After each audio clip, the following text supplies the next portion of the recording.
ഇന്ന് നമുക്കൊരു മത്തിക്കറി ഉണ്ടാക്കിയാലോ. അതിനായി നന്നായിട്ട് ക്ലീൻ ചെയ്ത് മത്തി എടുക്കുക.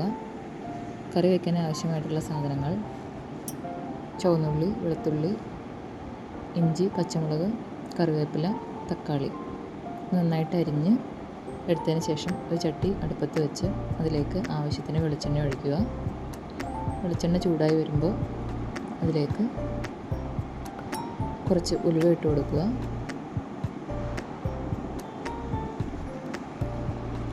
ഉലുവ പൊട്ടി വന്നതിന് ശേഷം അതിലേക്ക് അരിഞ്ഞു വെച്ച ചുവന്നുള്ളി, ഇഞ്ചി, പച്ചമുളക്, വെളുത്തുള്ളി എന്നിവ കുറച്ച് ഉപ്പും കൂടി ഇട്ട് നന്നായിട്ട് വഴറ്റിയെടുക്കുക.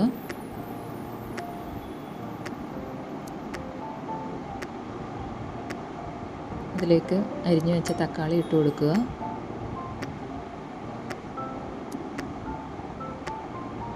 എല്ലാം കൂടി വീണ്ടും നന്നായി വഴറ്റുക. അതിലേക്ക് കുറച്ച് കറിവേപ്പില ഇട്ട് കൊടുക്കുക. ശേഷം നന്നായി വഴറ്റി വെളിച്ചെണ്ണ തെളിഞ്ഞ് വരുന്നവരെ ഇളക്കിക്കൊണ്ടിരിക്കുക. അതിലേക്ക് ആവശ്യമായ പൊടികൾ ചേർക്കാം. മല്ലിപ്പൊടി 1 ടീസ്പൂൺ, 1/4 ടീസ്പൂൺ മഞ്ഞൾപ്പൊടി, 1/2 ടീസ്പൂൺ മുളക് പൊടി. ഇത് നന്നായിട്ട് കളറ് മാറി വരുന്നത് വരെ വഴറ്റുക.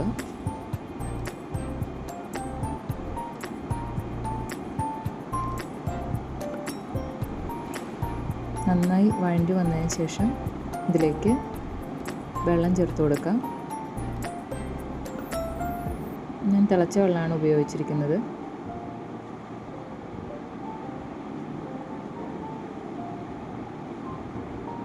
പാകത്തിന് വെള്ളം ചേർത്തതിന് ശേഷം മീനിന് ആവശ്യമായ കുടംപുളി ഇട്ട് കൊടുക്കുക. ഞാൻ 3 പുളിയാണ് എടുത്തിരിക്കുന്നത്. അത് ചെറിയ പീസുകളായിട്ട് കീറിയാണ് ഇട്ടിരിക്കുന്നത്. അതിനുശേഷം അതിലേക്ക് നമ്മൾ ക്ലീൻ ചെയ്ത് വെച്ച മത്തി ഇടാം. എല്ലാം കൂടി ഒന്ന് ഇളക്കി യോജിപ്പിച്ച് അടുപ്പത്ത് വെച്ച് വേവിക്കുക. ഒരു 5 മിനിറ്റ് തിള വന്നതിന് ശേഷം അതിലേക്ക് ഒരു തക്കാളി അടിച്ച് ചേർക്കുക.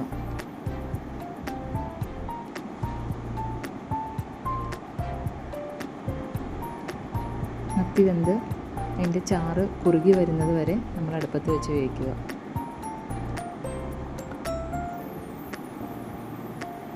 തേങ്ങ അരച്ച് ചേർക്കാത്ത മത്തിക്കറിയാണ്. എന്നാൽ തേങ്ങ അരച്ചതുപോലെ തന്നെ നല്ല രീതിയിൽ കുറുകിയിരിക്കും. നല്ല ടേസ്റ്റുള്ള മത്തിക്കറിയാണ്. ഇതുപോലെ എല്ലാവരും ഒന്ന് ട്രൈ ചെയ്ത് നോക്കണം. ഇഷ്ടപ്പെട്ട ലൈക്ക് ചെയ്യണം, കമൻറ്റ് ചെയ്യണം.